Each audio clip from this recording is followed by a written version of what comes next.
আসসালামু আলাইকুম রহমাতুল্লাহ।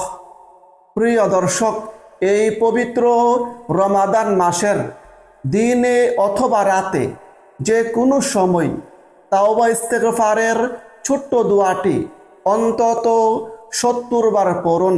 বিনিময়ে আল্লাহ তাআলা আপনার প্রতি সন্তুষ্ট হয়ে যাবেন। এই জীবন যৌবনের ছোট বড়, জানা অজানা, ইচ্ছায় কিংবা অনিচ্ছায় যত প্রকারের গুনাহ করেছেন, সকল গুনাহ আল্লাহ তাআলা মাফ করে আপনাকে নিষ্পাপ করে দিবেন।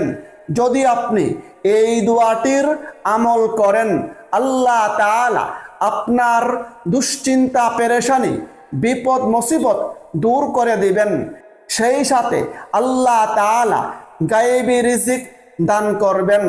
প্রিয় দর্শক, যদি আপনি এই দোয়াটির আমল করেন তাহলে ঋণ থেকে মুক্তি পাবেন, মনের সকল নেক আশা পূরণ হবে, সকল দোয়া কবুল হবে ইনশাআল্লাহ।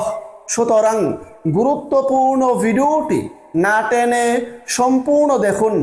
আর আপনি যদি আমাদের চ্যানেলের নতুন দর্শক হয়ে থাকেন তাহলে চ্যানেলটি সাবস্ক্রাইব করে পাশের বেল আইকনটি অল নোটিফিকেশন করে রাখুন।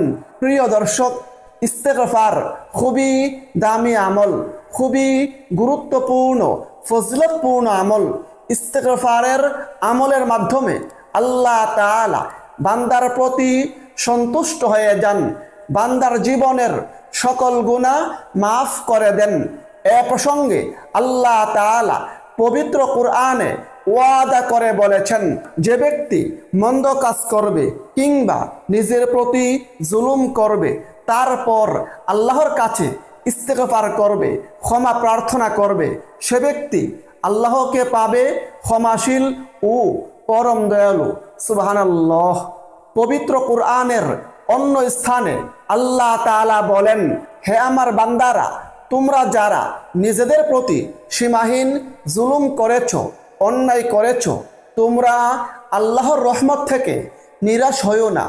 নিশ্চয়ই আল্লাহ তোমাদের সব গুনাহ ক্ষমা করবেন, তিনি ক্ষমাশীল পরম দয়ালু। সুবহানাল্লাহ।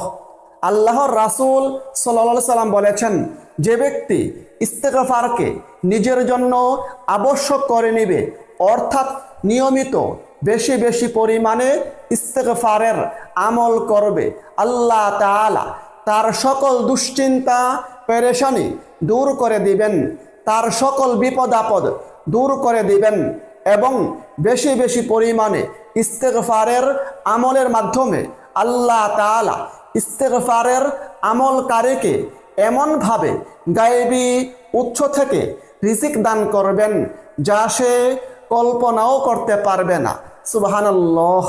হাদিসে রয়েছে, নবীজি বলেছেন, আল্লাহর শপথ, আমি প্রত্যেক দিন 70 বারের অধিক আল্লাহ তাআলার কাছে ইস্তেগফার বা ক্ষমা প্রার্থনা করি। সুবহানাল্লাহ।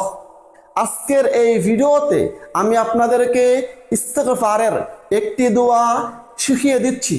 দোয়াটি হচ্ছে, আস্তাগফিরুল্লাহ আল্লাযী লা ইলাহা ইল্লা হুয়াল হাইয়ুল কাইয়্যুম ওয়া আতুবু ইলাইহি।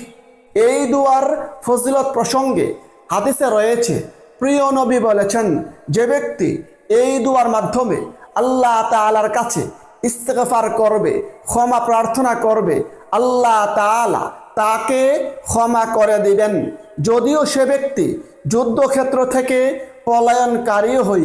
সুবহানাল্লাহ।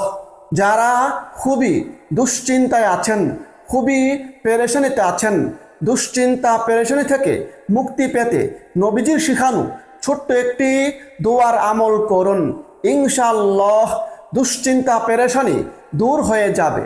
দোয়াটি হচ্ছে, হাসবিয়াল্লাহু লা ইলাহা ইল্লা হুয়া আলাইহি তাওয়াক্কালতু ওয়া হুয়া রব্বুল আরশিল আযীম।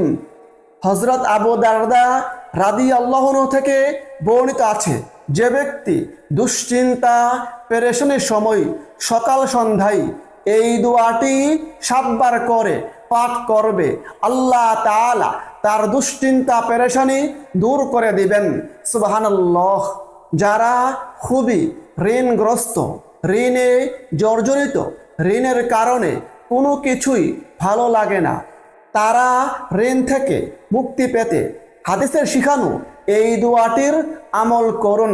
দোয়াটি হচ্ছে আল্লাহুম্মা কফিনি বিহালালিকা আন হারামিকা ওয়া আগনিনি বিফাদলিকা আম্মান সিওয়াক।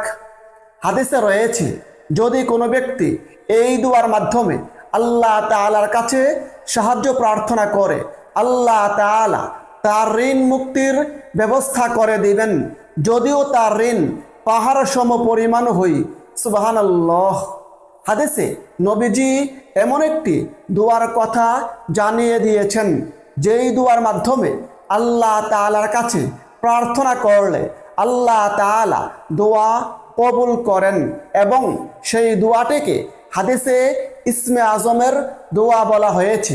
দোয়াটি হচ্ছে আল্লাহুম্মা ইন্নী আসআলুকা বিআন্না লাকাল হামদু লা ইলাহা ইল্লা আনতাল মান্নানু বাদিউস সামাওয়াতি ওয়াল আরদি ইয়া যাল জালালি ওয়াল ইকরাম ইয়া হাইয়্যু ইয়া কাইয়্যুম। প্রিয় দর্শক, এবার আসুন দোয়াগুলো কিভাবে পড়বেন, কিভাবে আল্লাহ তাআলার কাছে প্রার্থনা করবেন, মুনাজাত করবেন, সে সম্পর্কে আবারও সংক্ষেপে বলে দেই। দিনে বা রাতে যে কোনো সময় এক জায়গায় বসে চুপি চুপি মনোযোগের সঙ্গে প্রথমে ইস্তেগফারের এই দোয়াটি অন্তত 70 বার পড়ুন। আস্তাগফিরুল্লাহ আল্লাযী লা ইলাহা ইল্লা হুয়াল হাইয়ুল কাইয়্যুম ওয়া আতুবু ইলাইহি। তারপরে এই দোয়াটি অন্তত 7 বার পড়ুন। হাসবি আল্লাহু লা ইলাহা ইল্লা হুয়া আলাইহি তাওয়াক্কালতু ওয়া হুয়া রব্বুল আরশিল আযীম। তারপরে ঋণ থেকে মুক্তি লাভের এই দোয়াটি অন্তত 3 বার পড়ুন। আল্লাহুম্মা কফিনি বিহালালিকা আন হারামিকা ওয়া আগনিনি বিফাদলিকা আম্মান সিওয়াক। অতঃপর মনের আশা আকাঙ্ক্ষা পূরণের দোয়াটি অন্তত 1 বার পড়ুন। আল্লাহুম্মা ইন্নী আসআলুকা বিআন্না লাকাল হামদু লা ইলাহা ইল্লা আনতাল মান্নানু বাদিউস সামাওয়াতি ওয়াল আরদি ইয়া যাল জালালি ওয়াল ইকরাম ইয়া হাইয়্যু ইয়া কাইয়্যুম। তারপরে কমপক্ষে 3 বার রাসূলের প্রতি দুরূদ পাঠ করুন। আপনি চাইলে এই ছোট্ট দুরূদ শরীফটি পড়তে পারেন, সাল্লাল্লাহু আলা মুহাম্মাদ। তারপরে সর্বশেষে 2 হাত তুলে আল্লাহ তাআলার কাছে সকল প্রকারের গুনাহের কথা স্বীকার করে ক্ষমা প্রার্থনা করুন। আল্লাহ তাআলা এই জীবন যৌবনের সকল গুনাহ মাফ করে দিবেন। সেই সাথে প্রিয় দর্শক, আল্লাহ তাআলার কাছে এভাবে নিজের সকল প্রয়োজনীয় দোয়া করুন। আল্লাহ তাআলা আপনার সকল দোয়া কবুল করবেন, মনের সকল নেক আশা পূরণ করবেন ইনশাআল্লাহ।